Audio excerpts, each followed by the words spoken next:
Fala, fofuchas e fofuchos, beleza, galera? Tranquilinho? Como vocês estão aí? Tranquilo? Estamos indo? Estamos seguindo nessa batalha? Isso aí, cuidando aí dos nossos familiares e tudo mais. Olha só, vamos dar uma continuidade então ao nosso conteúdo de história, né? Do segundo bimestre.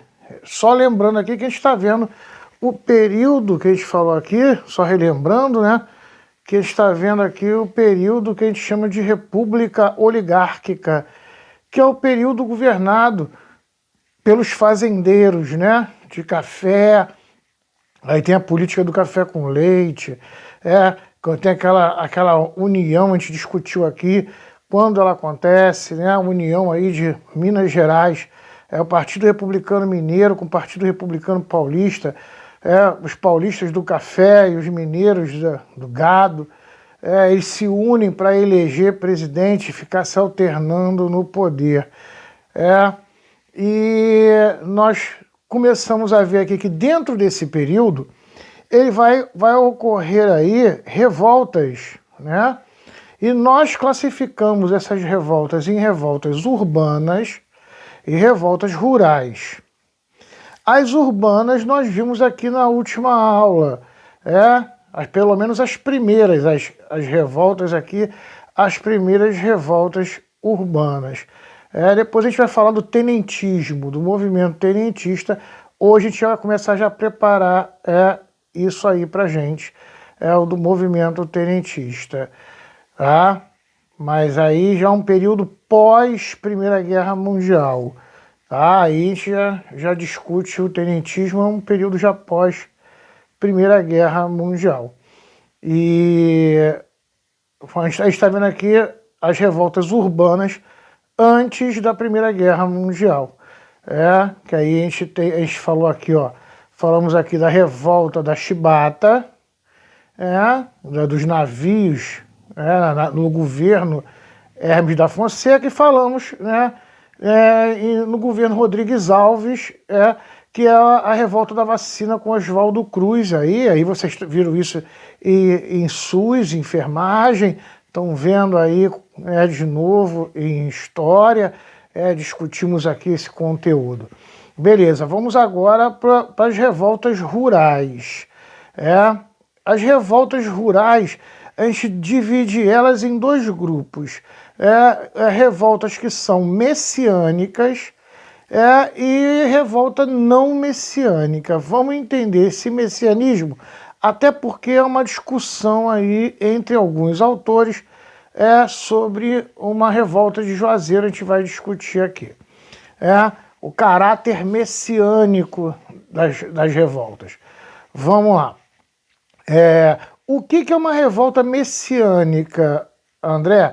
É uma revolta que está ligada a um líder religioso, um Messias, daí messiânica.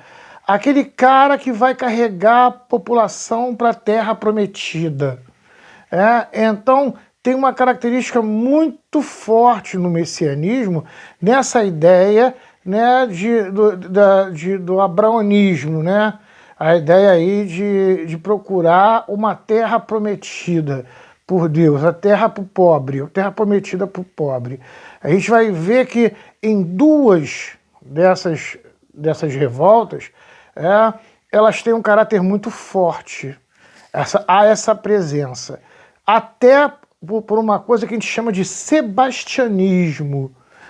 O que é sebastianismo, André? É uma coisa que vem lá de Portugal, do rei Sebastião de Portugal, que no período, né, da Reconquista, aquela coisa toda, ele é um rei que ele vai para a Celta, ele vai para a África, ali onde tem os muçulmanos, os mouros, os muçulmanos africanos, ele vai para essa guerra e nunca mais volta.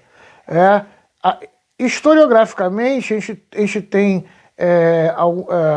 alguns vestígios de que ele teria morrido preso numa cela em Ceuta, mas a gente realmente prova alguma a gente não tem dessa morte dele. Na época, então, muito menos. Então, o desaparecimento do rei Sebastião cria dentro do folclore e do misticismo português a ideia de que o rei Sebastião desaparecido um dia iria retornar para salvar, renascer dos mortos com um exército, para salvar Portugal de algum problema.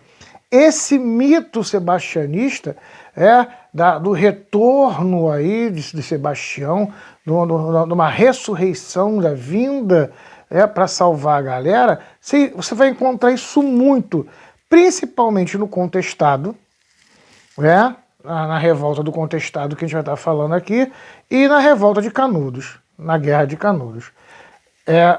A revolta de Juazeiro, apesar de ter a participação e a liderança do Padre Cícero, ser uma revolta dentro, né, da área rural também, né, Juazeiro ser uma cidade para ele sagrada e santa, que é daí que se pode até se discutir essa visão aí messiânica, da tentativa de invasão aí de Juazeiro, porque para ele seria aí Jerusalém, a Meca, né, do nordestino. Juazeiro seria o imaginário do povo nordestino de que Juazeiro tinha sido criado através de um milagre, para você poder entender. Então aí tem todo um misticismo em relação à cidadezinha.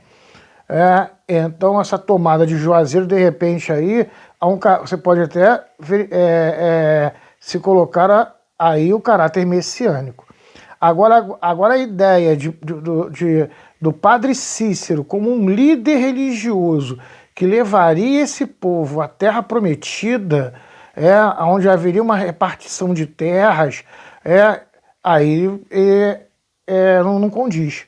Porque ele é político, ele é vice-governador do Ceará, ele está ligado à família Scioli, ele está ligado a uma política da região que a gente vai discutir aqui, tanto que essa visão messiânica aí nesse sentido do Messias que vai levar o povo para a Terra Prometida, ela realmente não aparece, porque nas outras duas que a gente vai ver aqui, tanto no Contestado quanto em Canudos, elas têm um caráter monárquico.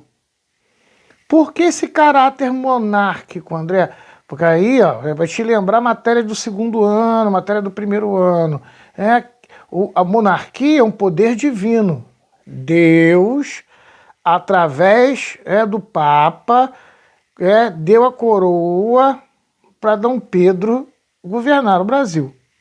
Então você vai ver aqui que em Canudos, o Antônio Conselheiro, ele via a República como anticristo, porque ela tinha tirado o direito divino de Dom Pedro II de governar o Brasil. Então ela era um anticristo. Ela derrubando a monarquia, percebeu? Não é uma visão política não religiosa. Eles são monarquistas muito mais porque a monarquia é a característica de um poder divino, que você não tem isso em Juazeiro. Lá com o Padre Cícero. Padre Cícero não é monarquista. Padre Cícero é vice-governador do Ceará. Percebeu? Então, é importante a gente entender isso, mas você vai encontrar em livros e autores que consideram a revolta de Juazeiro uma revolta messiânica. Seria a tríade messiânica, Então, dependendo do autor que você for trabalhar no vestibular, no Enem, os autores pedidos aí para você estudar, você tem que dar uma olhada de como ele considera aí Juazeiro. Se Juazeiro está dentro dessa tal tríade messiânica, porque ela é feita com padre e tudo mais, ou ela não é messiânica. Ela não tem esse caráter messiânico. Percebeu aí? Então eu quero que você entenda, até para você perceber que há uma divergência e autores que pensam diferentes. Leem os acontecimentos de maneira diferente. Aí você percebe aí. Então, messianismo, eu vou seguir o modelo em que o Juazeiro não se encaixa. tá? Então eu parto do pressuposto que o Juazeiro, ela, apesar de ser rural, ela não tem esse caráter messiânico, monarquista, de poder divino, ela não carrega isso. Então eu excluo ela, eu boto messiânicos, Contestado e Canudos, e não messiânicas, a gente vai ter Juazeiro e todo o cangaço, o que a gente chama de banditismo, que ocorre durante todo esse período que a gente está falando. Na verdade, o banditismo, essa coisa do cangaceiro, só vai acabar em Getúlio Vargas. O governo de Getúlio Vargas é que vai dar fim aos cangaceiros no Nordeste. A gente vai discutir, vai falar isso hoje aqui. Então as revoltas rurais, a gente divide elas em messiânicas e não messiânicas. Lembrando que Juazeiro aí, dependendo do autor, você pode encaixar ela como uma messiânica ou não. Aí vai ser a característica de qual é a bibliografia que está trabalhando, o autor. E é importante também a gente perceber aqui, como a gente vem falando, o processo de urbanização, que vem desenvolvendo no Brasil até a guerra, como começa esse processo de nacionalização e urbanização e como a Primeira Guerra Mundial ela vai alavancar uma industrialização no Brasil. Porque o Brasil, como a gente falou aqui, era altamente dependente da indústria estrangeira e como os países estão em guerra, a falta de produtos industrializados dentro do Brasil é um momento em que fica fértil, é um terreno fértil para se brotar e se desenvolver uma indústria nacional. Foi o que a gente falou aqui, é um momento em que começa-se a brotar uma indústria no Brasil, há um desenvolvimento urbano. A gente falou aqui, depois da Primeira Guerra Mundial, metade da população brasileira, enquanto antes da Primeira Guerra, a maioria das pessoas vivia no campo e poucas viviam na cidade, depois da Primeira Guerra Mundial, metade da população vive na cidade, metade vive no campo. Então você tem um equilíbrio aí de forças urbanas e rurais aí dentro do país. É importante a gente entender. E o desenvolvimento de um nacionalismo. Só que é importante a gente perceber, que aí eu não sei como é que funciona, porque eu não sei o programa que a pessoa de literatura está trabalhando com vocês, daí eu tá falando sobre isso. Eu não sei como trabalha, se ela está trabalhando com vocês aí o que a gente chama de pré-modernismo e modernismo, porque é importante esse aparelhamento aí desse conteúdo para que você possa entender algumas coisas. Então você tem aí, nesse momento, um surgimento de um nacionalismo dentro do Brasil. A ideia de se reconhecer como brasileiro. O eu brasileiro. Como o brasileiro se via no espelho. Então é importante, porque esses movimentos artísticos, literários e artísticos, que vão ser aí o pré-modernismo e o modernismo, aí eu não estou discutindo aqui características da arte, mas sim o que eu posso tirar daqui é a visão que o brasileiro tem de si mesmo. Como está sendo construído isso? Você tem uma coisa que a gente chama de verde-amarelismo, que é esse nacionalismo, bandeira do Brasil exacerbado, militar, ditatorial do positivismo, e eu acho que é fácil hoje a gente entender do que eu estou falando, essa coisa que não pense, o seu líder pensa por você, desse amarelismo, que eles chamavam de verde-amarelismo, você tem esse movimento que é ligado ao positivismo, a gente discutiu o positivismo aqui e tudo mais, como ele é forte dentro do Brasil, então você tem isso, esse nacionalismo acerbado aí, verde-amarelismo, mas você também tem um outro lado em que você está olhando as figuras, você está vendo o nordestino, você está vendo aí, como a gente vai ver, vai falar aqui o matuto, você está vendo aí o funcionário público, você tá vendo as pessoas comuns, o trabalhador urbano, do morro, da favela, o surgimento da favela aí que a gente vai falar. Então as figuras do cotidiano, do dia a dia. Quem é esse brasileiro de verdade? Tá? Eu pedi ajuda aqui da professora América, professora de português e literatura. Ela vai dar só um tchan pra gente aqui, para você poder entender mais ou menos sobre o que eu estou falando. Vamos lá? Olá, queridos. Meu nome é Mary, eu sou professora de língua portuguesa e literatura e fui convidada para falar um pouquinho para vocês sobre o que foi o pré-modernismo no Brasil. Bom, o pré-modernismo, na verdade, foi um movimento literário que antecedeu um período conhecido como modernismo, que tem início no Brasil em 1922, com um evento chamado Semana de Arte Moderna. Antes desse evento, nós temos o pré-modernismo, que começa mais ou menos em 1902 e se estende justamente até esse evento que vai marcar o início do modernismo, que é a Semana de Arte, ou seja, até 1922. Então, o pré-modernismo ele vem de 1902 a 1922. Durante esse período, o Brasil vivia uma situação bastante complicada em relação à política, à economia e ao processo de modernização. Dentro disso, nós temos aí alguns autores que se destacaram. Como foi um movimento que priorizou a crítica social, procurou falar sobre as desigualdades que o Brasil vivia na época e colocou em evidência lugares e pessoas que antes eram negligenciadas pela sociedade da época. Então foi um movimento bastante marcante e que teve um destaque. É importante destacar que o modernismo, quando ele surge, na verdade, ele pega alguns conceitos do pré-modernismo, mas a crítica, essa questão de mostrar a sociedade de uma forma diferenciada, da forma como a elite enxergava, isso aí foi um mérito do pré-modernismo. Bom, alguns autores se destacam nesse período. Quem são eles? Como vocês já devem ter visto, né, em história, é um período que, na verdade, vai pegar a Guerra de Canudos, entre outras guerras e revoltas. Então, alguns autores priorizaram em suas obras o destaque para falar justamente sobre esse tipo de situação que envolvia alguns tipos que ganham destaque nesse tipo de literatura. Eu vou destacar para vocês aqui alguns dos autores mais famosos desse período. Entre outros, nós temos aqui abrindo, né, Euclides da Cunha. Euclides da Cunha, na verdade, ele, além de escritor, ele foi jornalista, entre outras atividades que ele exercia.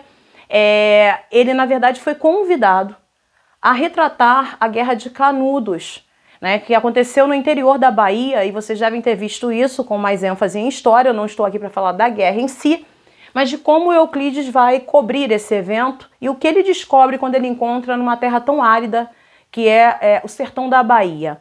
Bom, o Euclides da Cunha, na verdade, vai lançar esse livro vai ser lançado em 1902, ele tem uma pré-publicação em 1901, se eu não me engano, e aí em 1902 ele vem, né, na íntegra. É um livro dividido em 3 partes. O que é interessante desse livro? Ele foi convidado, como eu falei, o Euclides, para cobrir a Guerra de Canudos, mas se deparando com aquele lugar tão árido, né, que é o interior da Bahia, que é o Nordeste, que era até então negligenciado, quase ninguém falava e mostrava o Nordeste na literatura, o Euclides vai fazer da sua obra, na verdade, um estudo que vai além do que é a literatura. Ele vai mexer com aspectos históricos e sociais. Então o livro é dividido em 3 partes. A primeira delas ele chama de A Terra, onde ele vai fazer um estudo sobre o solo, sobre o clima do Nordeste. A segunda parte ele destaca o homem, aí a famosa frase que ele traz, né, que o nordestino é antes de tudo um forte. O Euclides da Cunha ele vai abordar o nordestino como figura emblemática em sua obra. E aí ele tem esse tipo como destaque. Então ele fica conhecido por destacar o nordestino, que para ele era um homem que sobrevivia a um clima tão árido, a um lugar tão isolado, tão remoto e tão deixado de lado pela política da época, que ele não entende, e ele tem a necessidade de destacar esse homem em sua obra, ele não entende como esse homem sobrevive. Daí essa frase que eu falei para vocês, que para ele o nordestino, né, o sertanejo é antes de tudo um forte.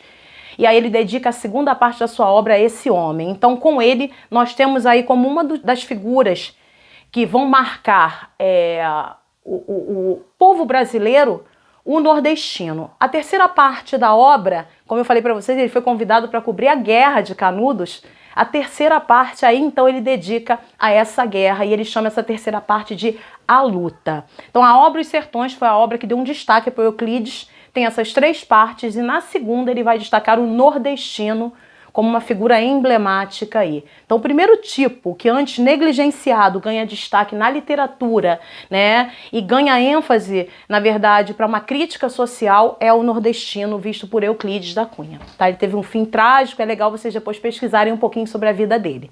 Vamos lá? Próximo. Outro cara de destaque, outro escritor de destaque nesse período, foi um cara chamado Lima Barreto.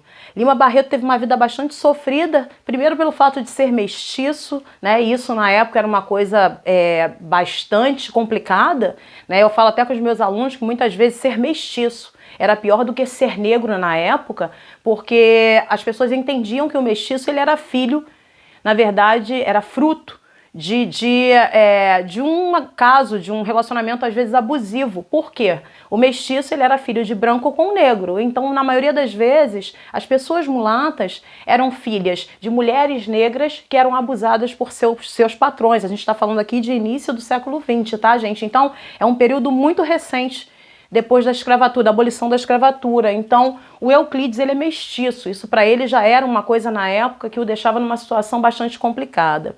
Escritor brilhante, ele ficou até internado algumas vezes por questões mentais, ele foi internado por problemas mentais em alguns momentos e dessas internações ele criou algumas obras fabulosas. Mas vamos lá.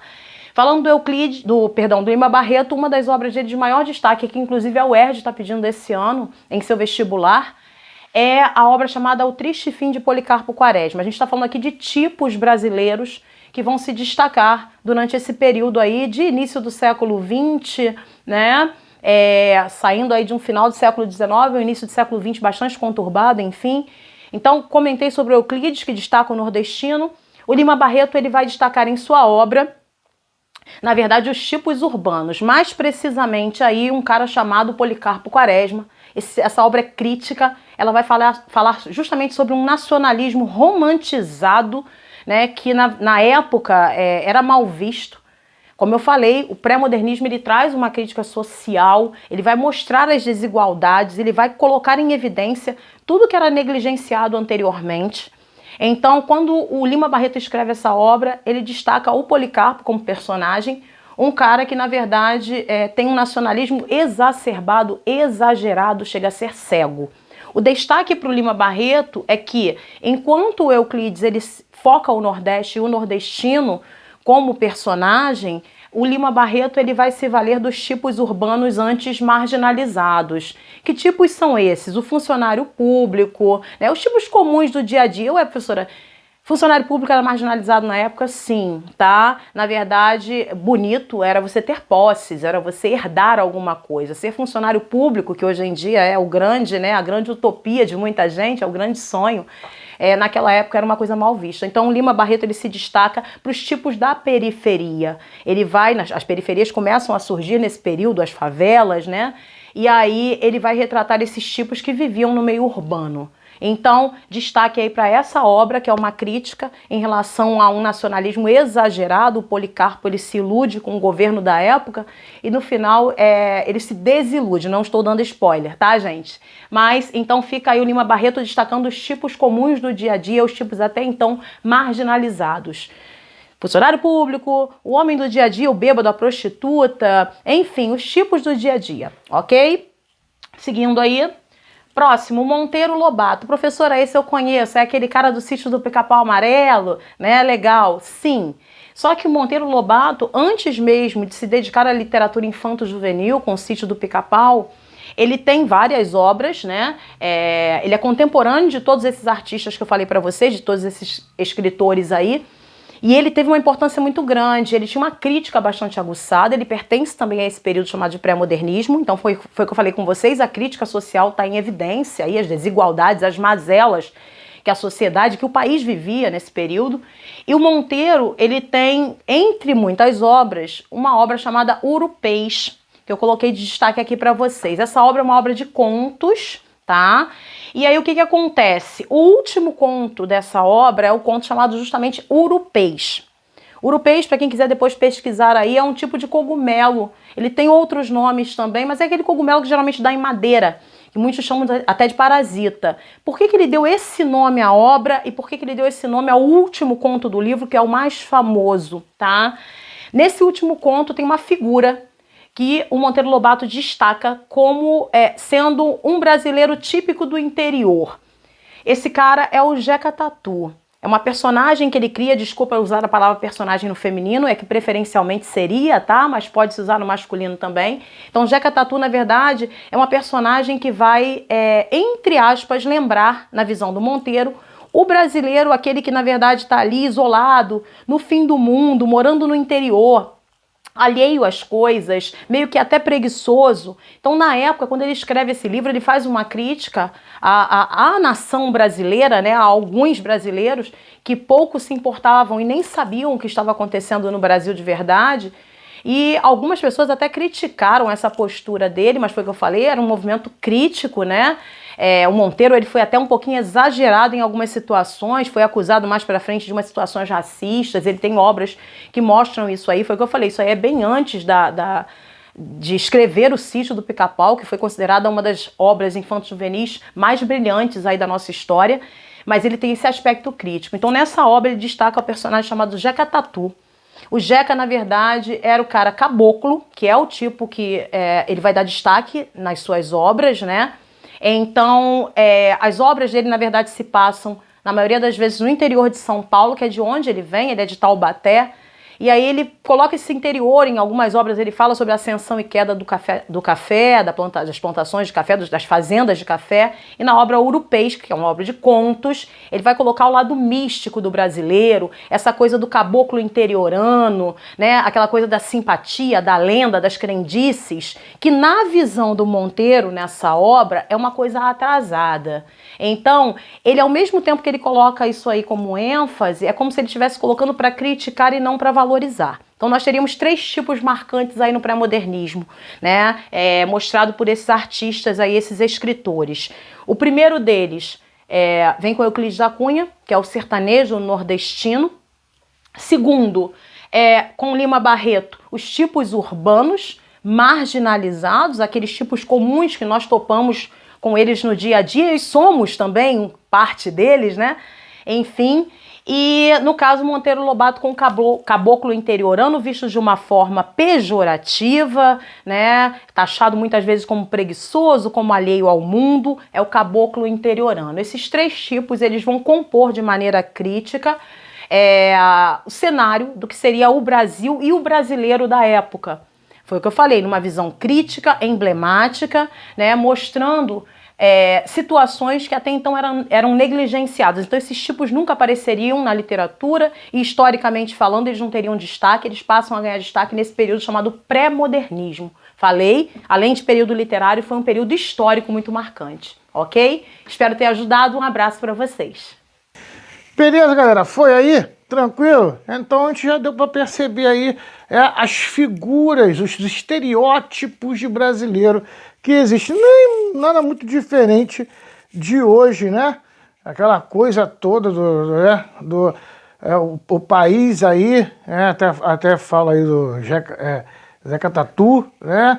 O Brasil, numa Primeira Guerra Mundial, o mundo pegando fogo e no interior do Brasil o cara não sabe nem o que está acontecendo. Ele é tão alienado ao mundo, ao que está acontecendo, e aí mostra a figura do outro, que é um fanático verde-amarelista, né? Inclusive vai cair aí, acho que, se eu não me engano, aí na UERJ, né? No vestibular da UERJ, esse verde-amarelismo e as figuras cotidianas aí do Brasil. Beleza. O importante, eu só quero que a gente lembre uma coisa aqui. A gente vai começar a falar sobre as revoltas e é importante você entender um governo que é um hiato dentro desse período aí que a gente fala que é o período aí da República Oligárquica, que é o governo do Hermes da Fonseca, do general Hermes da Fonseca. A gente já falou aqui com a revolta da Chibata, ou seja, no governo dele vai haver uma briga, várias revoltas, que a gente vai falar aqui. Acontece a revolta da Chibata, Juazeiro vai acontecer por causa dele. Olha aí, a revolta da Chibata no Rio acontece por causa dele. A gente vai ver que esse governo desse general, Hermes da Fonseca, é um governo meio que forçado. É uma tentativa aí dos mineiros fazerem uma aliança com esse movimento positivista que tinha saído. Então a ideia do Deodoro da Fonseca ele tem aí o que ele chama de política das salvações, que na verdade era fazer o quê? Vamos tirar as elites de cafeicultores, essas elites que estão aí governando os estados e que estão ligados aos cafeicultores de São Paulo, tentar tirar essa elite do poder, enfraquecendo ela com uma política de enfraquecimento delas. Ele vai tentar fazer isso e não vai funcionar. Do outro lado, você tinha aí o que a gente chama de uma campanha civilista feita por Rui Barbosa, que foi o candidato de oposição a ele. Rui Barbosa. Por que a campanha civilista é importante, André? Porque Rui Barbosa ele é o primeiro candidato a presidente no Brasil que ele, na campanha, ele vai rodar o Brasil inteiro. Ele vai fazer campanha de verdade, de ir nas cidades, montar palanques e fazer discursos e aquela coisa toda, enquanto o Marechal Hermes não ia. Ele contava com a elite local que fazia aquela política do voto de cabresto para ele se eleger. Então é legal você perceber essa diferença aí. E a campanha civilista, a importância dela no sentido de ser a primeira campanha realmente que você tem um candidato que vai nas regiões debater com a população, discutir com a população projetos políticos. Enquanto um falava que ia moralizar, eu sou militar e vou moralizar o país, nem preciso ir aí porque a própria elite daí vai fazer você votar em mim. O outro não, ele é um civil que ele vai rodar, intelectual que vai rodar, que vai fazer campanha, vai tentar discutir com o povo, explicar o que, com propostas políticas, Então é interessante a campanha civilista nesse sentido. Tranquilo? Vamos então para... Vamos lá, galera, então. Primeira revolta é a revolta em Canudos, a Guerra de Canudos, que vai de 1896 a 1897. Você tem aí mais ou menos um ano de guerra.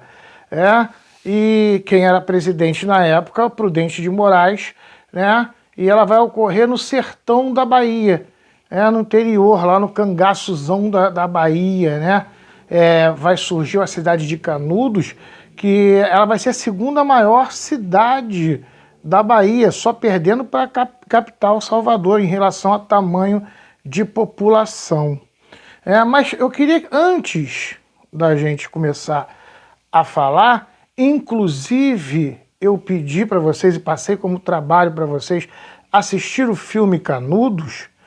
Para quem aí assistiu o filme Canudos, é importante a gente entender que a história do Antônio Conselheiro, um pouquinho antes, eu tive o prazer de assistir uma palestra da historiadora responsável pelo filme que vocês assistiram.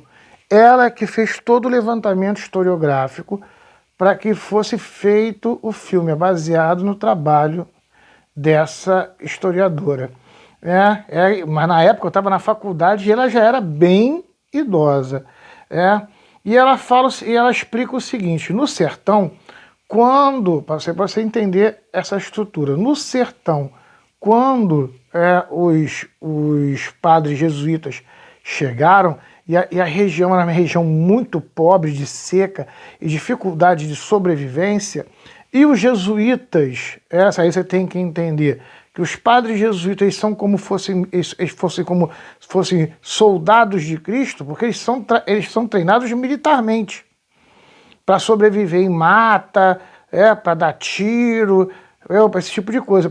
Para pensar que o cara saía de Portugal para vir para uma terra de índio, de mata. Então, esses padres eram treinados a todo tipo de sobrevivência que eles vinham para cá. Entendeu? Que a pessoa olha o jesuíta hoje, não entende o que é jesuíta no período colonial e esse tipo de coisa. Então, esses jesuítas, quando eles chegam no Nordeste, eles veem aquela dificuldade seca, fome, esse tipo de coisa, o que eles faziam? Eles pegavam as mulheres, né, da Caatinga, né, da região ali da Caatinga, e ensinavam a elas a reconhecer plantas, animais e coisas que você possa utilizar como alimento. Eles ensinavam isso para elas, ensinavam quais eram as plantas medicinais que poderiam ser usadas como remédio, e ensinavam para elas a fazer a renda. Rendeira, transformavam elas em rendeiras, para poder fazer roupa, fazer pano. Inclusive, hoje, as rendas nordestinas são exportadas, porque virou uma coisa tão poderosa ali na região, são tão bacanas, tão difíceis e complexas, que elas são exportadas e vendidas para grandes grifes lá fora, né, das rendeiras nordestinas. E os homens? Os homens, em geral, eles eram pegos ali para aprender um pouco, né, de medicina e de direito. Para pensar que na colônia, no período colonial, não havia faculdade no Brasil e existia uma lei que dizia que se você lesse mais de 3 livros sobre uma profissão, você já poderia exercer aquela profissão.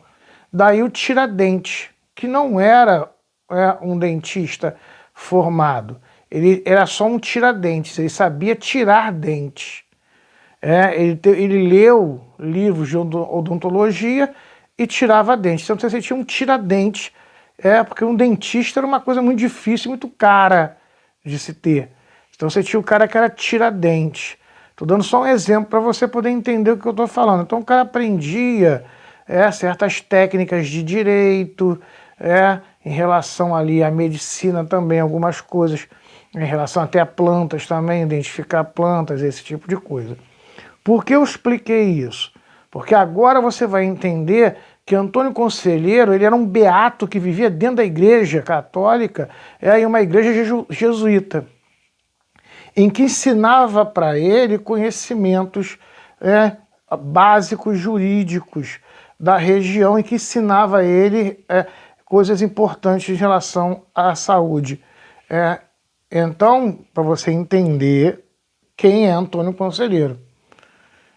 Então esse Antônio Conselheiro, ele era casado, diz a história que a mulher dele vai trair ele com um policial, da Volante, que eles chamavam assim, a gente vai falar aqui, da Volante, e abandona ele, mete o pé, e ele vai enlouquecer. Ele vai, até que ponto é o surto do cara, até que ponto ele é um aproveitador, até que ponto ele é um louco, até que ponto ele é um aproveitador, até que ponto ele é um justiceiro, entendeu? Até que ponto ele realmente estava ouvindo vozes e ele estava fazendo um contato divino. A gente nunca vai saber. Esse limiar aí não dá pra gente entender, mas dá pra a gente ver algumas coisas. Vamos lá. O Antônio Conselheiro, ele sai nesse momento, ele começa a devanear, começa a ouvir vozes, que Jesus está falando com ele, está avisando do sebastianismo que virá, o rei voltará, o Sebastião voltará para salvar a terra, o mar vai virar sertão, o sertão vai virar mar, aquela coisa toda, e ele começa a peregrinar nos sertões da Bahia. Sertões esses onde você tem os grandes fazendeiros, latifundiários, donos de terra. Esses caras, bicho, tem um monte de gente pobre trabalhando para eles. a troco de nada, sem direito trabalhista, a troco de mal de se alimentar e viver ali como semi-escravo, como a gente falou. Antônio Conselheiro fazia o quê? Quando ele chegava nessas fazendas, ele construía uma capela fora do território da fazenda, tá vendo? Ele construía fora, ele não construía dentro da fazenda, ele construía a capela fora da fazenda e construía um cemitério. Então, aos domingos, o que acontecia? Esses trabalhadores das fazendas iam para a capela orar. E depois da oração, eles ficavam sentados na capela debatendo sobre problemas de salário, de como eles eram tratados, como podia melhorar, e babá. Então, até que ponto isso é intencional do Antônio Conselheiro? Por que construir uma capela fora da fazenda? Para não ficar no controle do fazendeiro. E ele construía cemitérios que as covas eram 7 palmos abaixo da terra, porque se tinha um hábito de se enterrar em vala comum. Vala comum, se o cara morreu com uma doença infecto-contagiosa, o boi vai lá, cavuca, o corpo aparece, a doença se espalha de novo. Então, fazer covas de 7 palmos abaixo da terra é garantir que se a pessoa morreu de alguma doença infecto-contagiosa, essa doença não vai chegar na gente. Ela vai ficar embaixo da terra. Deu para entender isso aí, gente? Tranquilo? Então, por isso que eu falei aqui, até que ponto a gente vai entender? Os fazendeiros da região não gostam de Antônio Conselheiro, sentem-se incomodados com ele fazendo esse tipo de coisa, reclamam com o governador de Salvador, que vai fazer o quê? Prende Antônio Conselheiro e manda a Antônio Conselheiro para o sanatório aqui no Rio de Janeiro, em Copacabana, ali perto do Forte de Copacabana. Ele é preso ali como louco, é dado como maluco e jogado ali dentro. O diretor do sanatório percebe que Antônio Conselheiro ele não era maluco, ele era um fanático religioso, mas maluco ele não era. Aí fez o quê? Vou fazer o seguinte, eu vou soltar Antônio Conselheiro. Ele vai ficar aqui no Rio de Janeiro, vagando por aqui, peregrinando por aqui, com todo esse discurso dele religioso, que ninguém vai dar muita atenção. Ele está no centro urbano e não vai incomodar mais ninguém, que é o que os fazendeiros do Nordeste querem. E solta Antônio Conselheiro. O que ele faz? Ele volta. É onde começa o filme. Quando começa o filme, já é o segundo momento de Antônio Conselheiro. É ele indo para lá, pegando a galera e levando para a Terra Prometida. Ele vai peregrinar pelo interior do sertão do Nordeste e montar a cidade de Belo Monte, que era o nome da cidade. Quem viu o filme aí sabe disso. Belo Monte é o nome da cidade. É chamada de Canudos pelos soldados que ficavam no morro que tinha um mato de canudo, e daí chamarem aquilo ali de Canudos, mas não era. Vão ter tentativas de invasão de Canudos. Vamos entender como acontece. A primeira confusão que vai ter vai ser quando o Antônio Conselheiro manda comprar madeira na cidade vizinha para fazer o telhado da igreja nova de Canudos. Ele dá o dinheiro, paga e o comerciante da cidade não entrega. E diz que não mandou a madeira porque não havia homem suficiente para mandar a madeira. O recado de Antônio Conselheiro foi: se aí falta homem na cidade, aqui tem homem de sobra. Agora, como essa frase foi dita, o teor dessa frase ela foi pronunciada, levou-se a ideia de que os canudenses iriam invadir a cidade. Aí chama-se as tropas locais para tentar atacar Canudos. Atacam Canudos e tomam uma surra ali. Aí se convoca o exército mesmo para poder vir lutar contra Antônio Conselheiro. E vai tomar uma outra surra o exército brasileiro. Porque não estavam acostumados com aquele sertão, aquela coisa toda ali. E é quando você vai ter a terceira, o terceiro ataque a Canudos, seria o segundo do exército, né? Em que você tem aí a vinda do Moreira César, que é o corta-cabeças, aquele cara que vocês viram no filme, o cara que arranca a cabeça das pessoas e aquela coisa toda, né? E ele vai vir e aquilo ali que vocês viram no filme é real.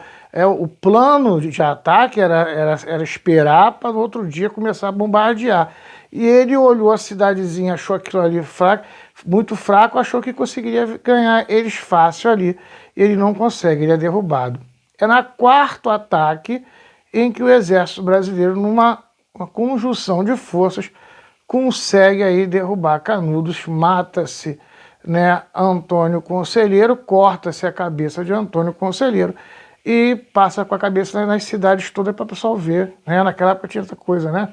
Para mostrar realmente, ó, tá morto, né?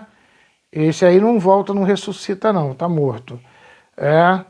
Tranquilo? Que aí você vê que é uma população pobre que abandonava a cidade. Só para você ter uma noção, quando tem a primeira vitória contra o exército, né?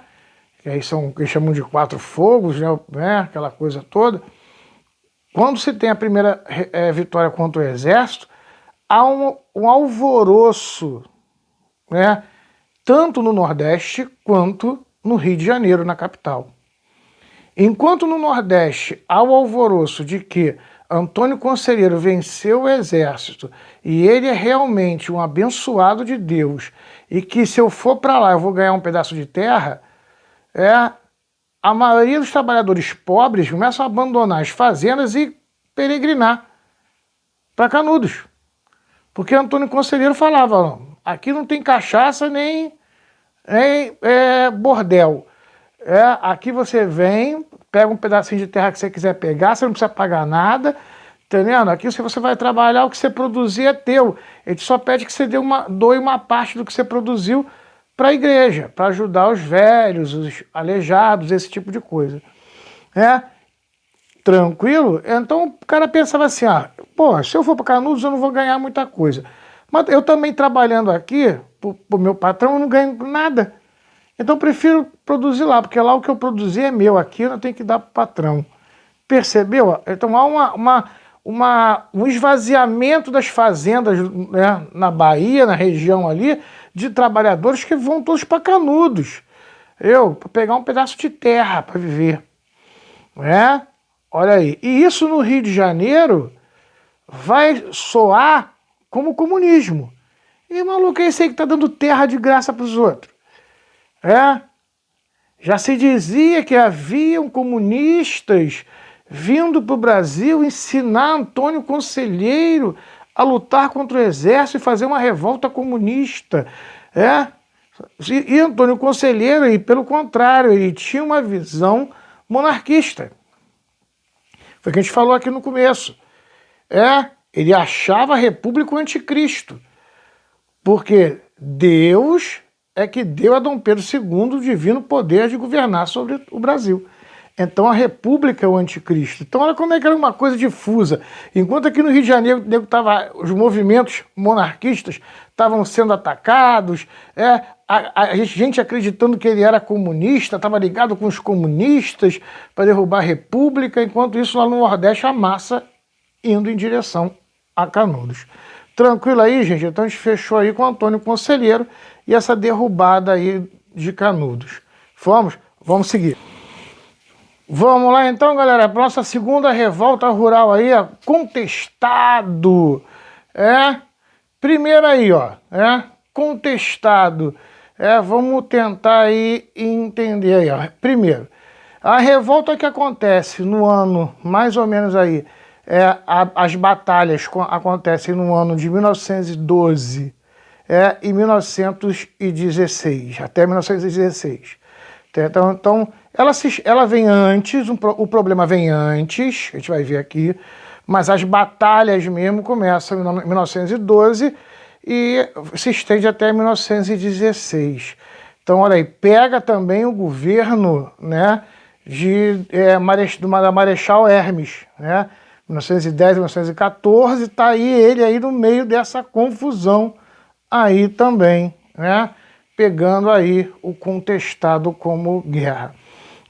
Segunda coisa que é importante entender, já se tem um prelúdio da Guerra de Canudos, de como foi a Guerra de Canudos, religiosos, messianistas e aquela coisa toda, né, que já havia acontecido. Vamos lá. Só que agora a gente está falando da região sul, entre a região entre Paraná e Santa Catarina. Primeiro, aquele território ali era a fronteira entre os dois estados, Paraná e Santa Catarina, inclusive terrenos do Paraguai, acho que Venezuela ali também, que foram sendo invadidos ali e que era contestado por países, pelo governo do Paraná, pelo governo de Santa Catarina. Era uma discussão de quem era dono daquelas terras ali. Grandes terras com madeira, né, com florestas de araucária, ótimas para serem vendidas aí, um terreno, para serem produzidas por madeireiras, eles chamam de terras devolutas, né, terras sem dono, estavam ali, seriam do Estado, mas não estariam usando, né, e você tinha ali fazendeiros de erva mate, também ali que produziam grandes fazendas de erva mate.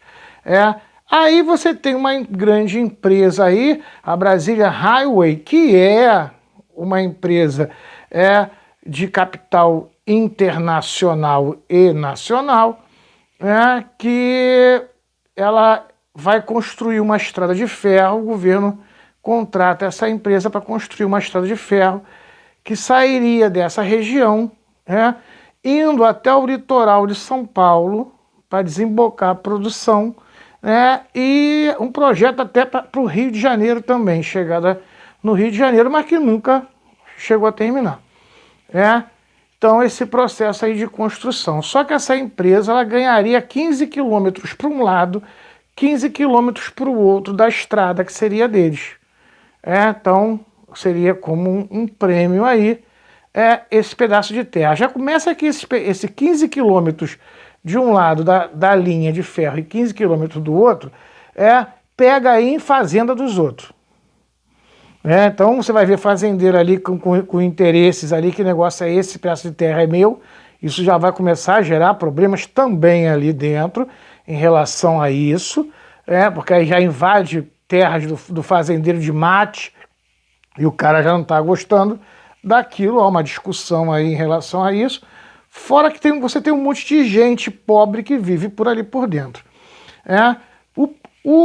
A coisa vai piorar, que essa estrada de ferro em 1900, ela vai começar a ser construída e a Brazilian Highway ela vai levar 8.000 trabalhadores pobres do Brasil para aquela região, para a construção da estrada de ferro.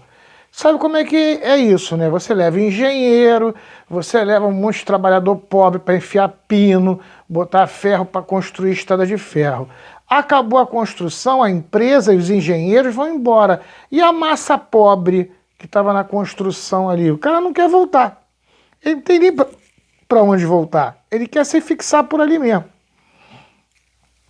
Então começa um problema porque você tem a galera se fixando em terrenos que supostamente seriam da empresa, tem cara invadindo terreno que é dos fazendeiros de mate, começa uma terra de ninguém ali, Tranquilo, para você perceber agora aí, como é que é o cenário da coisa que está acontecendo. Até aí tranquilo? Então você tem uma briga aí, de terras entre a empresa, entre fazendeiros e entre a massa pobre que está ocupando esses terrenos aí. Tranquilo? Contestado porque era contestado principalmente entre o estado do Paraná e Santa Catarina. Aonde vai a fronteira de um estado e onde começa a fronteira do outro? Eles brigavam. André, por que brigar? Porque se a minha fronteira pega a tua fazenda, você paga impostos para o meu estado. Entendeu? Então a discussão era essa. Até onde vai o estado para eu poder cobrar o fazendeiro o imposto pela produção dele. Sacou? Então você tem aí, ainda tem essa discussão, essa estrutura aí, essa briga daí contestada, que era uma região contestada pelos dois estados, inclusive até por outro país. Beleza. Vamos lá. Agora vamos para a característica aí messiânica da coisa. Vamos lá. Primeiro, antes de 1900, que foi que a gente falou aqui, ó, que quando começa a construção da estrada de ferro, antes de 1900, em 1850, pelaquela região, teve um cara chamado João Maria, que era um profeta, que fazia milagres, que curava as pessoas, e que ele pregava o retorno do sebastianismo, na vinda do rei Sebastião, isso aí em 1850. Esse cara peregrinou, ele virou uma lenda na região. E ele morreu, ele não participa. Essa é a grande confusão aí, pessoal, às vezes tendo contestado. João Maria, ele não participa disso. Ele foi uma figura mitológica, foi uma figura lendária, religiosa, que peregrinou pelaquela região toda ali antes de acontecer as revoltas. Tranquilo? João Maria já desapareceu, já morreu. A gente falou aqui, ó. Aí em 1911, no meio dessa onda aí da construção da fazenda, da construção da linha do trem, daquela coisa toda, e a população pobre querendo ocupar, vai surgir o monge José Maria. Esse cara se diz a reencarnação do João Maria, que teria reencarnado e que ele vinha levar a massa pobre para a terra prometida por Deus. Inclusive, ele começa a dividir as terras em quadrados santos. Ele pega aquele pedacinho de pau, não sei se você já viu isso em desenho animado, que é tipo uma tiradeira, que o cara fica assim procurando água. Ele ia com aquele pedaço de pau procurando fontes de água, achava, e ali ele fundava uma vila, que era um quadrado santo. Então começou a criar-se vários quadrados santos, em torno ali, e ele vai começando a criar isso. Vai surgir aí também, as virgens que acompanhavam eles e faziam previsões, faziam milagres. Tinha um pequeno menino santo, a criança santa que fazia milagre também. Tinha todo um processo em volta dele ali. Ele chega ao ponto de fundar o que a gente chama aí de monarquia celestial. Inclusive tinha bandeira e tudo. Ele autoproclama a região ali como uma monarquia celestial. Aí começa o processo de guerra. No mesmo sentido aí, ó, discussão de terras ali, fazendeiros chamam a polícia local para atacar esses quadrados santos. Aí começam os ataques, e começa a briga aí, esses quadrados santos vencem a primeira batalha contra a polícia local. Aí é quando o exército brasileiro manda um contingente, em 1911, ele manda aí um contingente que perde a batalha também. Aí vai se juntar depois um segundo contingente em 1912, mais forte ainda. Aí esse contingente também não vence a batalha, não consegue vencer, mas consegue matar o José Maria. José Maria morre. Inclusive dizem que quando o José Maria morre, ele não é enterrado, ele fazem um buraco e coloca-se madeira, e não se joga a terra não, porque eles acreditavam que em algum momento o José Maria iria ressuscitar com uma tropa de anjos para vir lutar a favor deles. Olha o messianismo aí, sebastianismo aí forte no negócio. Para você ter noção da visão. Aí começa né, a Maria Rosa a liderar o grupo, uma ideia meio Joana d'Arc, a Virgem, né, inclusive num cavalo, a Virgem num cavalo branco com a bandeira branca e uma espingarda enrolada em flores, dando tiro e lutando pela a monarquia celestial. Olha, é todo o caráter messiânico da coisa. Aí é quando chega em 1916, o Brasil manda 7 mil homens, 80% do contingente do Exército Brasileiro, inclusive manda até aviões. Vai ter um acidente, inclusive. Os aviões não atiram na população, não. Os aviões foram utilizados mais para poder mapear o lugar e dizer aonde estavam esses quadrados santos, né? Mas tem um acidente, é o primeiro acidente aéreo no Brasil, um piloto morre, inclusive ele vira o patriarca da aeronáutica do Brasil, e na batalha aí do contestado, mas ele não dá tiro em ninguém, ele só faz o mapeamento, né, do local. Aí sim se começa a matar a galera toda, tiroteio, uso de metralhadora, eles usam a metralhadora, matam geral, expulsam a galera dali e acaba-se já com a história do contestado também. Outra com característica, essa daí é então messiânica ao extremo. Tranquilo até aí, gente? Fechamos? Vamos agora continuar?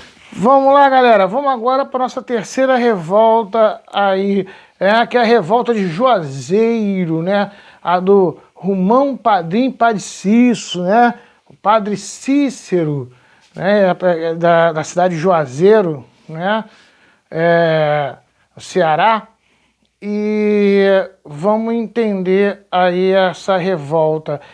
Primeiro, ela acontece no finalzinho, dezembro de 1913 para 1914. Ela é mais 1914 mesmo. 1913 começa o problema, em 1914 é que vai haver todo o desenrolar, e a vitória aí do Padre Cícero em Juazeiro.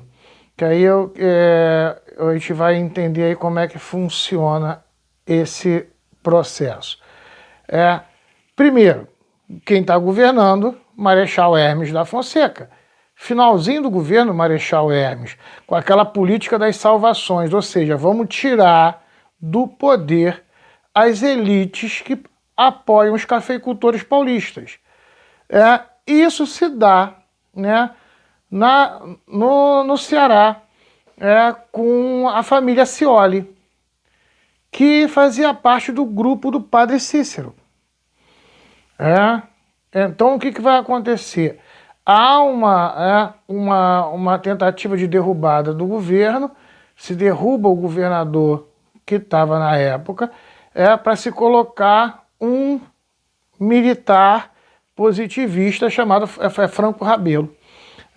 Franco Rabelo, que é apoiado pelo Marechal Hermes da Fonseca, na política das salvações.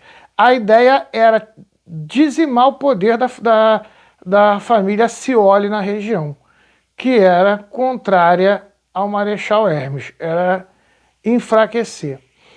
Então, o que o Franco Rabelo ele vai fazer? Primeiro, ele vai destituir o vice-governador lá, né, que era o Padre Cícero, do poder, e vai montar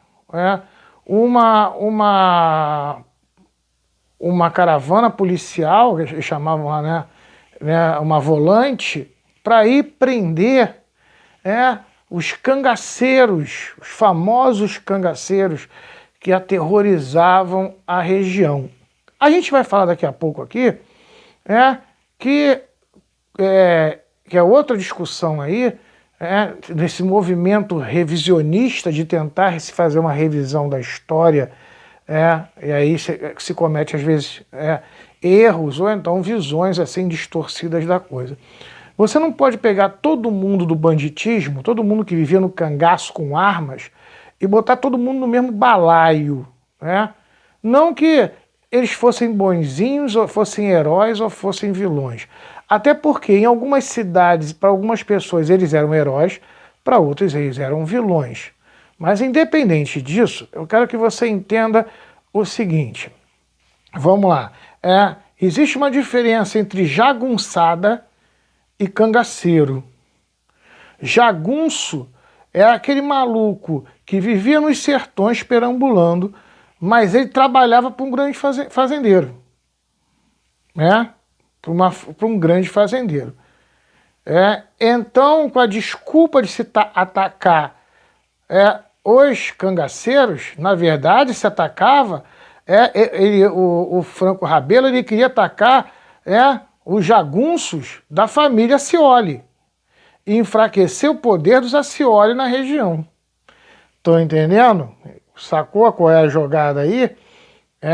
E atacar essa jagunçada deles e diminuir esse poder dessa família Scioli, que é uma família de fazendeiros da região, que contava com a ajuda de muito cangaceiro também, que a gente vai ver aqui. Existem aqueles cangaceiros que são autônomos, mas que eles têm, a gente vai falar que eles têm uma simpatia às vezes por um fazendeiro. Vamos ver, os caras chegam numa fazenda, vamos dizer, eu sou um fazendeiro da família Scioli, vamos dar exemplo. Aí o Lampião, como a gente vai falar aqui, chegou nas minhas terras. Eu tenho duas coisas, eu posso chamar meus cangaceiros e mandar tiro e trocar tiro com os cangaceiros, chamar os meus jagunços para trocar tiro com o Lampião, ou eu posso fazer, sabe o quê? Vou lá, mato lá uns 3, 4 boi, faço um churrasco, boto cachaça pro Lampião, pra mulher dele lá, pra Maria Bonita, pros cangaceiros dele, entendeu? Recebo ele bem, deixo ele comer, puxo e seguir viagem. Pronto. Entendeu? Perdi 2, 3 boi aí, dei umas cachaça pro cara, mas o cara não tentou me assaltar. Pelo contrário, agora eu tenho uma certa amizade com o Lampião. Entendeu a situação? Então você tem o jagunço, que é o cara que trabalha, fica ali rodando pela região, tipo cangaceiro, mas ele é funcionário do fazendeiro. E tem o cangaceiro mesmo, que é o cara que vive lá de assaltos, né? Assaltando fazendas que não recebem ele bem, assaltando cidades que não recebem eles bem. Em outras cidades que recebem eles bem, eles fazem festa. Então é uma bandidagem. Né? Essa bandidagem aí, ela tem uma discussão, ela tem uma relação com a comunidade, né? Cada uma tem uma relação com a comunidade diferente. Olhar todo mundo do mesmo jeito é um olhar muito superficial. Então, o Franco Rabelo, ele sabia disso. Ele não estava afim de pegar cangaceiro, ele estava afim de pegar os jagunços da família Scioli, para enfraquecer a família Scioli e dominar a região ali. Só que quando ele vai para a cidade de Juazeiro, como a gente falou aqui no começo da aula, que para o povo era uma cidade quase santa, ela teria sido criada, né, através de um milagre, a jagunçada fez o quê? Foi lá e fez uma trincheira ao redor da cidade e eles não conseguiram invadir. Nisso, o Floro Bartolomeu, que era da família Scioli, vem para o Rio de Janeiro procurar os senadores da região que eram a favor da família Scioli para poder buscar apoio ao que estava acontecendo lá. Só que nesse meio termo aí, o que acontece? O padre Cícero e os jagunços da família Scioli vencem a batalha e tomam de novo e derrubam o governador Franco Rabelo. Final do governo do Marechal Hermes da Fonseca, ele faz o quê? Ele bota lá um interventor provisório só para convocar uma eleição. Quem ganha a eleição? Família Scioli de novo no poder. Por isso aí a discussão sobre o caráter messiânico disso. Você tem até aí a defesa do povo, você tem uma marcha, que como o padre Cícero, ele era quase um santo para a população, e defender Juazeiro, defender a terra do milagre, você tem aí sim, né, um caráter, né, messiânico no sentido religioso de um compromisso com Deus de salvar a terra sagrada. Aí legal, entendeu? Aí sim, aí se você segue nesse viés, beleza, com certeza.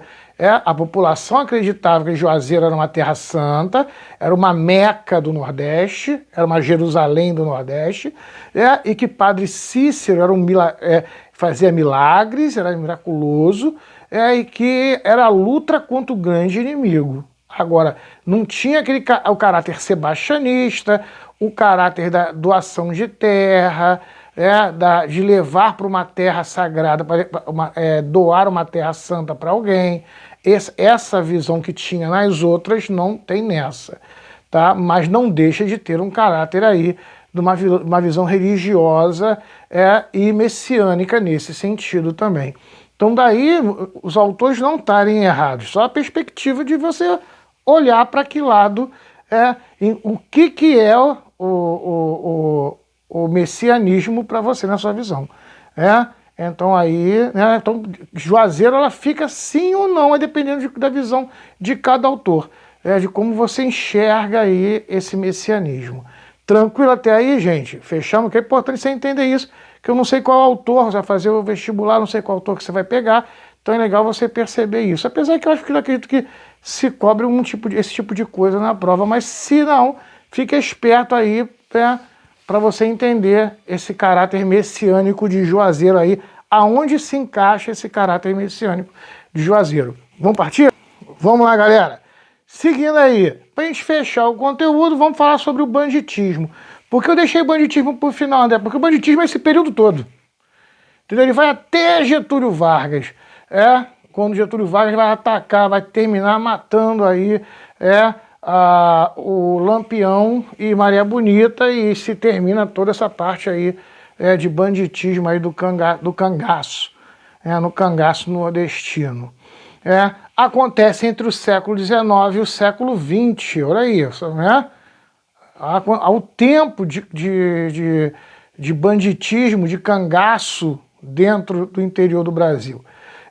Primeiro, se dá, esse movimento se dá por uma falta, por um abandono quase que completo do Estado à população ali na região. Então você tinha a falta de um governo presente na região que estivesse impondo a ordem. Era uma terra sem lei, essa é a grande verdade. Um abandono de direitos também. Foi aí o que eu falei aqui, ó. Outra coisa que é importante a gente entender, nem todo morador do cangaço era cangaceiro. Os cangaceiros foi o que a gente falou aqui, a diferença entre jagunço e cangaceiro. O jagunço ele ficava pelaquela região, mas trabalhava para um fazendeiro. O cangaceiro não. E dentro dos grupos de cangaceiros, haviam grupos de cangaceiros em que eles se apoiavam em fazendeiros também, e outros grupos de cangaceiros totalmente autônomos, que atacavam todo mundo. Entendeu? Então, não dá para colocar todo mundo no mesmo baú. Os mais importantes aí, os mais famosos e que ficaram mais icônicos aí, foi o Lampião, o Virgulino Ferreira da Silva, o Lampião, e a esposa dele, Maria Bonita.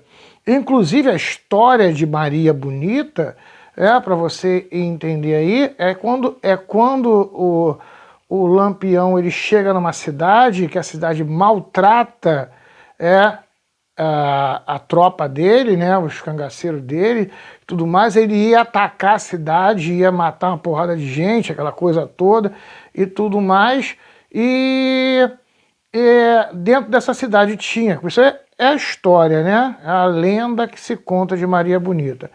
tinha uma moça que todo mundo ridicularizava a moça, por a moça ser feia, porque ela tinha uma deformidade na mão, se não me engano, na mão esquerda ou na mão direita.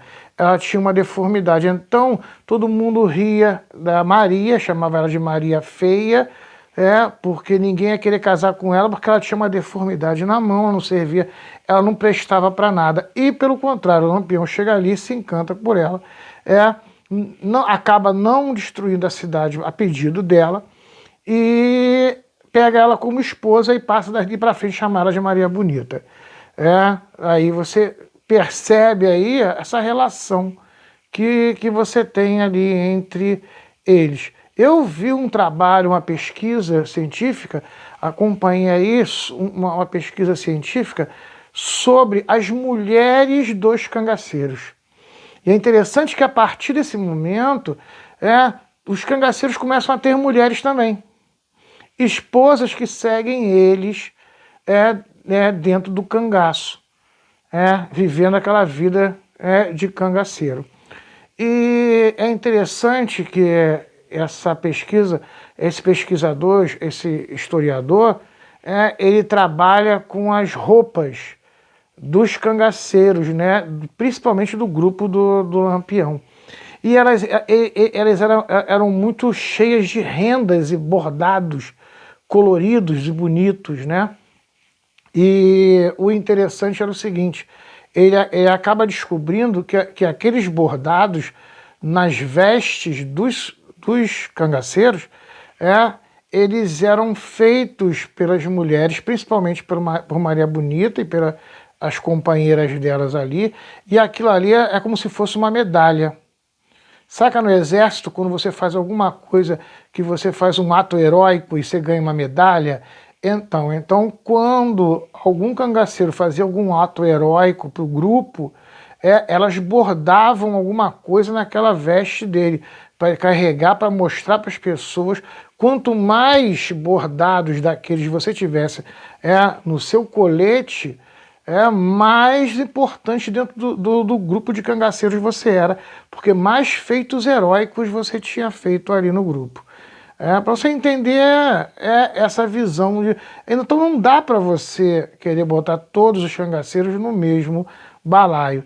Lembrando aí que a gente aí separa-se o jagunço do cangaceiro e que a polícia da região era volante. Isso aí vai seguir até o governo de Getúlio Vargas, quando o governo de Getúlio Vargas tenta atacar todo mundo de uma vez e matar todo mundo e acabar com esse processo. Aí já, período getulista, a gente vai estar vendo aí no próximo bimestre aí, o período getulista. Vamos fechar esse nosso conteúdo aqui com a participação do Brasil na Primeira Guerra Mundial. André, o Brasil participou da Primeira Guerra Mundial? Participou. Vamos ver como foi essa participação que a gente fecha o conteúdo. Valeu? Outra coisa que eu acabei não falando foi a participação do Brasil na Primeira Guerra Mundial. André, teve participação? Vamos dizer que sim. Vamos entender aí isso aí. Como a gente falou aqui, em 1917 começa aquele ataque de navios sendo afundados. Vários navios brasileiros são afundados, são atacados e são afundados aí, E o Brasil não tomava atitude nenhuma. Até chegar um momento, em 1917, os Estados Unidos também entra na guerra, o Brasil vai se preparar para ir para a guerra também. Ele vai declarar guerra contra a Alemanha, mas o Brasil totalmente despreparado. Primeiro que os soldados brasileiros eles tinham uma tropa muito pequena, entendeu? Com armamento totalmente já obsoleto, fora da realidade, sem noção nenhuma de combate, para ir para uma guerra dessa industrializada. O Brasil não tinha a menor chance de ir para uma guerra dessa. Segundo problema que a gente tinha aqui dentro do Brasil, alguns ministros, inclusive até do Sul, você tem uma grande concentração de familiares e pessoas descendentes de alemães aqui no Brasil, e que torciam pela Alemanha. Inclusive teve ministro que abandonou o governo quando o governo declarou guerra contra a Alemanha. Para você ter uma noção, você tinha aqui uma massa a favor do governo da Alemanha, de alemães, principalmente no sul do país. Então, como a gente tinha uma tropa muito pequena e fraca militarmente, o governo brasileiro resolve não mandar tropas. Ele deixa as tropas aqui, até porque, para evitar mandar um contingente lá para fora e de repente ter uma revolta interna aqui e uma derrubada do governo aqui dentro, pelo pessoal do sul. Então é melhor deixar as tropas aqui. Mas o Brasil, o que ele fez? Ele manda a Cruz Vermelha, que aí a Cruz Vermelha do Brasil vai participar da guerra, manda um conjunto de médicos que vão ser ativos, esses vão ser ativos, realmente eles vão para a França trabalhar lá, funcionar lá e trabalhar. O Brasil vai mandar um grupo de aviadores. Primeiro, não existia aeronáutica no Brasil. Aeronáutica, a FAB, né, que é a Força Aérea Brasileira, ela só vai ser feita lá perto da Segunda Guerra Mundial. Você tinha aqui aeronaves que faziam parte da Marinha, aviões velhos, atrasados, sem equipamento obsoleto. Então, na verdade, a gente mandou um pequeno grupo de aviadores brasileiros que foram para lá, mas nem saíram do chão. Eles foram muito mais para conhecer os novos equipamentos e aprender com os pilotos de lá como pilotar aqueles novos aviões, como as táticas de guerra. A gente foi muito mais para aprender do que para participar da guerra. Inclusive também mandamos oficiais. Um grupo de oficiais que foi para lá para entender esse mecanismo, tanques, todas essas metralhadoras, equipamentos novos, esse tipo de bombardeiros, coisas que os brasileiros não conheciam, tecnologia que a gente não tinha e que não dava para competir. O que o Brasil tinha de equipamento para participar da guerra? Eram navios que eram novos, comprados da Inglaterra. Vocês vão estudar aí no terceiro ano, né? A revolta da Chibata, a vinda em 1910 de couraçados ingleses para o Brasil, que o Brasil comprou, inclusive o Bahia e o São Paulo, eram couraçados, eram navios de tecnologia já da época, daquele período, já era uma tecnologia avançada. O Brasil já tinha navios, e sim, uns 3 navios aí que eram navios de guerra realmente. Esses navios são mandados para a África. O Brasil ele vai mandar esses navios para a África. A Inglaterra força o Brasil a mandar os navios para poder patrulhar a costa da África. Beleza, mal o navio brasileiro chegaram na África, que os marinheiros desceram, todo mundo pegou a gripe espanhola. Pegou a gripe espanhola, morreu quase metade dos marinheiros. Teve navio que não tinha nem marinheiro direito para trazer o navio de volta. Aí foi essa confusão, a gente vai para a guerra, mas não consegue nem participar da guerra direito.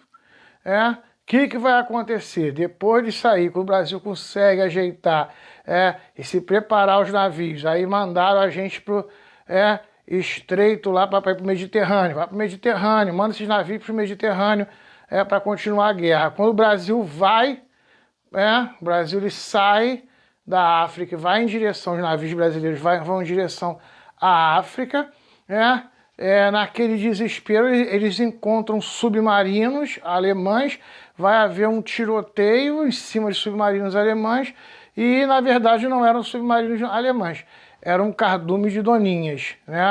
Os navios brasileiros mataram uma pancada de doninha, golfinho, golfinho, tipo de golfinho. Eles matam um monte de golfinho, desesperado, achando que tinham afundado submarinos alemães, tinham sido atacados por submarinos alemães. Essa foi a única participação do Brasil na Primeira Guerra. Aí você tem aí o episódio das Doninhas, Batalha das Doninhas, se você quiser procurar na internet aí, dar uma olhada, você vai ver. Virou uma piada aí na Marinha Brasileira. porque a participação dela na Primeira Guerra foi matar a Doninha no oceano, achando que era submarino. Beleza, matou lá as doninhas submarinos alemães, foram seguindo para o Mediterrâneo, e quando chegou no Mediterrâneo a guerra acabou. Então chegaram lá, aí acabou a guerra. Chegaram, o episódio aconteceu um dia antes do fim da guerra. Então quando os navios chegaram lá, acabou a guerra, então o Brasil não participou efetivamente de trocar tiro com ninguém, só a não ser matar golfinho, doninha. Só para a gente amarrar e você entender aí qual foi a participação do Brasil na guerra, principalmente aí vem Cruz Vermelha, e para a gente participar lá aprendendo as técnicas. Belezinha, galera? Então vimos aí a participação, a Batalha das Toninhas aí, o Brasil e aquela coisa toda que a gente viu, a Cruz Vermelha brasileira participando. Então daqui para frente, a gente vai ver agora o final desse período oligárquico. A gente vai ver aí a primeira Revolução Tenentista, a gente vai ver a segunda Revolução Tenentista, vai ver Semana de Arte Moderna, vai ver a Coluna Prestes e a Caída. Na nossa última aula, a gente agora fecha esse período. Daqui da Primeira Guerra Mundial para frente já é um outro Brasil. Como a gente viu hoje aqui, é mudança ocorrendo, daqui para frente é um outro Brasil. Gente, boa saúde aí para vocês, tudo de bom para vocês, para a família. Semana que vem a gente está se vendo de novo. Valeu, tchau, fui!